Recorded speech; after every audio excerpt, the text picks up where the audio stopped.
katulad, yan na po yung pinakahuling 7 last word ni Jesus Christ habang siya ay nasa krus.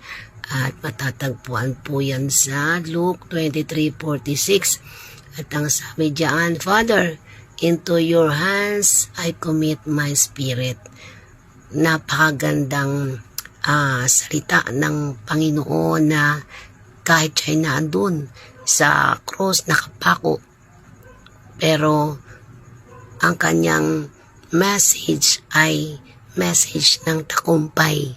Sa huling hininga ng kanyang buhay, bago siya malagutan, ay nagtiwala siya ng buong puso sa Diyos Ama.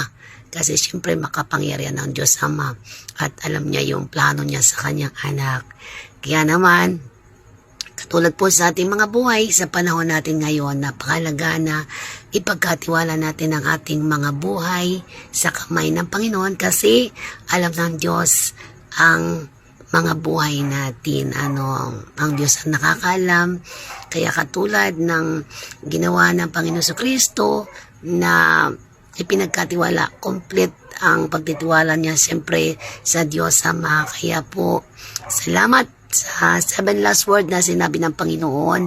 Hesus Kristo habang siya ay naandun sa krus, mapapanaligan natin at wag natin kakalimutan ang kahalagahan nito sa ating buhay mananampalataya habang tayo nag-aantay sa kanyang pagbabalik.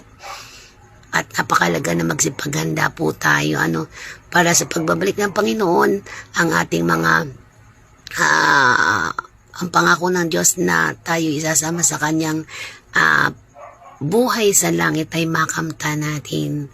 Kaya po salamat na bagamat ang mundong ito ay parati nilang pinapatay si Jesus Christ at binubuhay. Tandaan po natin, isang beses lang po ay pinanganak si Jesus at isang beses din po siya namatay at ang ating ginagawang pag-alaala ay sa mga puso na lamang natin. Kaya po, purihin at pagpalain ang bawat isa dahil mayroon tayong Panginoon Jesucristo na nag-alay ng kanyang buhay para sa iyo at sa akin. Salamat po sa tagumpay ng cross ng Kalbaryo na pinapaalala sa atin. We are victorious because of Christ Jesus done on the cross. Amen. Glory to God.